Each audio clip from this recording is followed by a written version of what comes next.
जी अस्सलाम वालेकुम स्टूडेंट्स। अभी ये टॉपिक पढ़ते हैं एलिमिनेशन रिएक्शन। एलिमिनेशन रिएक्शन का मतलब ये होता है कि ऐसा रिएक्शन कि जिसमें दो सिग्मा बॉन्ड्स को रिमूव किया जाता है, दो सिग्मा बॉन्ड को रिमूव किया जाता है और उससे एक पाई बॉन्ड बनता है, तो इसको कहते हैं एलिमिनेशन रिएक्शन। सिग्मा बॉन्ड होते हैं जो सिंगल होते हैं, सिंगल, जबकि पाई बॉन्ड होते हैं जो डबल बॉन्ड होते हैं। अब इसमें देखिए एक सिंगल बॉन्ड है, जो ये जो पहला होता है ना, पहला ये पहले सिग्मा बॉन्ड बनता है, उसके बाद ये पाई बॉन्ड बनता है। पहले ये सिग्मा बॉन्ड बनता है और उसके बाद ये पाई बॉन्ड बनता है। इसी तरह इसमें अभी एक सिग्मा बॉन्ड है लेकिन कोई पाई बॉन्ड नहीं है। इसमें पहले वाला सिग्मा बॉन्ड है और बाकी दो जो है ना वो पाई बॉन्ड है। इसमें ये सिग्मा बॉन्ड है पहला और दूसरा पाई बॉन्ड है। तो जो डबल बॉन्ड होते हैं या ट्रिपल बॉन्ड होते हैं उसमें पाई बॉन्ड पाए जाते हैं, सिंगल में पाई बॉन्ड नहीं होते। एक इसलिए हम क्या करते हैं, एलिमिनेशन रिएक्शन का मतलब ये होता है कि डबल बॉन्ड बनाने के लिए या डबल बॉन्ड के लिए या ट्रिपल बॉन्ड बनाने के लिए सिग्मा बॉन्ड्स को यूज़ किया जाता है और सिग्मा बॉन्ड को रिमूव करने के बाद ही पाई बॉन्ड बनता है। मिसाल के तौर पर मैं एक रिएक्शन करके आपको दिखाता हूँ कि ये E1 रिएक्शन है। सबसे पहले मैंने CH3 carbon CH3 divide by CH3, ये आपके पास की ये टर्शरी अल्काइल हैलाइड है, ठीक है, टर्शरी अल्काइल हैलाइड है। अल्काइल ये मतलब ये सारा अल्काइल है और ये हैलाइड है, ठीक है, अल्काइल हैलाइड। इसके पहले कार्बन के साथ 3 लगे हुए तो ये इसलिए इसको टर्शरी अल्काइल हैलाइड कहा जाता है। ये सिग्मा बॉन्ड है, ये सिग्मा सिंगल है, सिंगल। तो सबसे पहले हम एक सिग्मा बॉन्ड को रिमूव करते हैं। तो आपने यहाँ पर लिखना है कि स्टेप नंबर 1, कि स्टेप नंबर 1 जो है सबसे पहले जो है, क्योंकि इसमें एक मॉलिक्यूल इन्वॉल्व है, ये पूरा एक मॉलिक्यूल है, दो नहीं है, एक है, ये सारा का सारा एक है, एक मॉलिक्यूल है। तो एक मॉलिक्यूल हिस्सा ले रहा है, उसमें सबसे पहले सिग्मा बॉन्ड रिमूव हुआ, ये सिग्मा बॉन्ड यहाँ से रिमूव हो गया, ये लीविंग ग्रुप है। तो इसका मतलब है यहाँ से ये क्लोरीन जो है यहाँ से क्लोरीन यहाँ से रिमूव हो गया है। तो आपके पास क्या बच जाता है, आपके पास CH3 रह गया, आपके पास कार्बन है, उसके ऊपर CH3 है और नीचे आपके पास CH3 है, पॉजिटिव चार्ज। तो इसका मतलब ये आपके, इसको कहते हैं कार्बोनियम आयन, कार्बोकेशन। इस चीज़ को आपने याद रखना है कि इसको कार्बोनियम आयन कहा जाता है, कार्बोनियम आयन भी कहा जाता है और इसको कार्बोकेशन भी कहा जाता है, कार्बोनियम आयन। तो इसका मतलब है सबसे पहले एक क्लोरीन को निकाला, एक सिग्मा बॉन्ड को हमने निकाला तो वो चला गया। जो सिग्मा बॉन्ड निकल जाता है तो उसको लीविंग ग्रुप कहा जाता है, जाने वाला, उसको कहा जाता है लीविंग, लाड़ो, चला गया, लीविंग ग्रुप।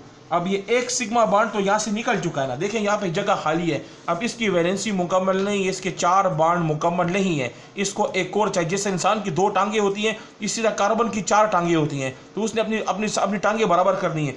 1 2 3 टांगे इसकी मौजूद है और एक नहीं है, एक टूट चुकी है, तो हमने इसके साथ एक और टांग लगानी है, ठीक है, ताकि इसके 4 बॉन्ड मुकम्मल हो जाए। अभी हमने क्या काम करना है, एक सिग्मा बॉन्ड तो यहाँ से रिमूव हो गया है, अब एक और सिग्मा बॉन्ड हमने रिमूव करना है।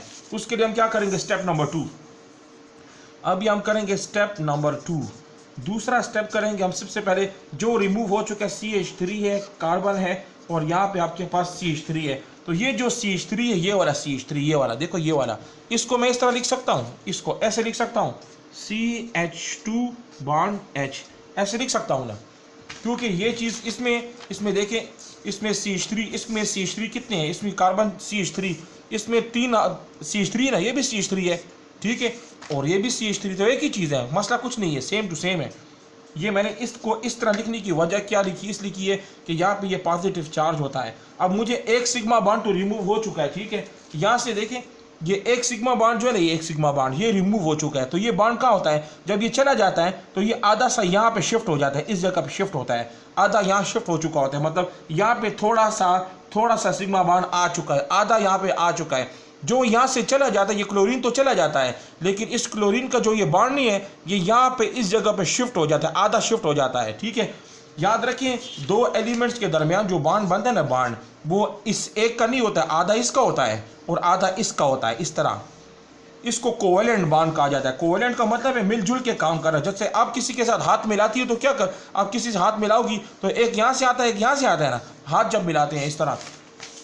तो इसका मतलब है कि अभी आपने क्या काम कर लिया कि हमने CH3 तक हम पहुँच गए। तो मैंने आपको तरीक़ेकार क्या बताया कि सबसे पहले आपने ये इस तरह हो गया।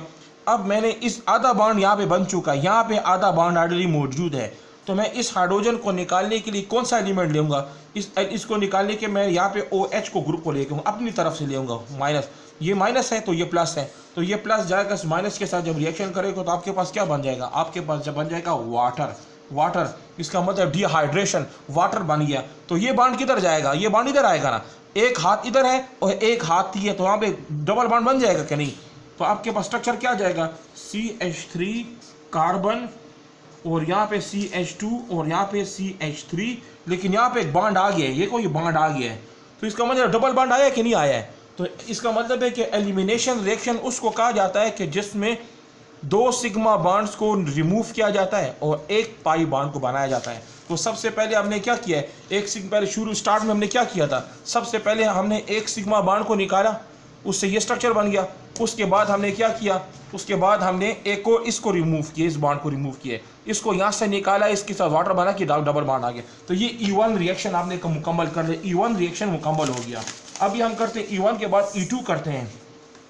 इसका मतलब है कि E1 रिएक्शन जो है ना, E1 वो 2 स्टेप में हुआ है। आपने याद रखना है कि वो कितने स्टेप में हुआ है, वो 2 स्टेप में। अभी E2 करते हैं, E2 में 2 मॉलिक्यूल हिस्सा लेते हैं। तो मिसाल के तौर पर ये मैंने बना दिया कंपाउंड है, ये कोई एलिमेंट है, इसके मैंने यहाँ पे मिसाल के तौर पर हाइड्रोजन यहाँ पे मौजूद है और इस जगह पे मैंने क्लोरीन ले लिया, ठीक है, हाइड्रो हेलोजिनेशन, एक हाइड्रोजन यहाँ पे सब के पास अपने अपने बॉन्ड मौजूद हैं, ठीक है, हर एक के अपने बॉन्ड्स मैंने मुकम्मल किए हुए हैं, यहाँ पे सब के पास बॉन्ड मौजूद हैं, हर एक के हाथ पांव सलामत हैं, सब ठीक ठाक मौजूद हैं। अब इसमें एक सिग्मा बॉन्ड ये, एक सिग्मा बॉन्ड ये, अगर इन 2 सिग्मा बॉन्ड को मैं निकालूंगा तो आधा बॉन्ड इधर आएगा ना, आधा बॉन्ड इधर आएगा। तो मैं इन 2 सिग्मा बॉन्ड को रिमूव करने के लिए मैं केमिकल लूंगा जिसका नाम है पोटाशियम हाइड्रोक्साइड।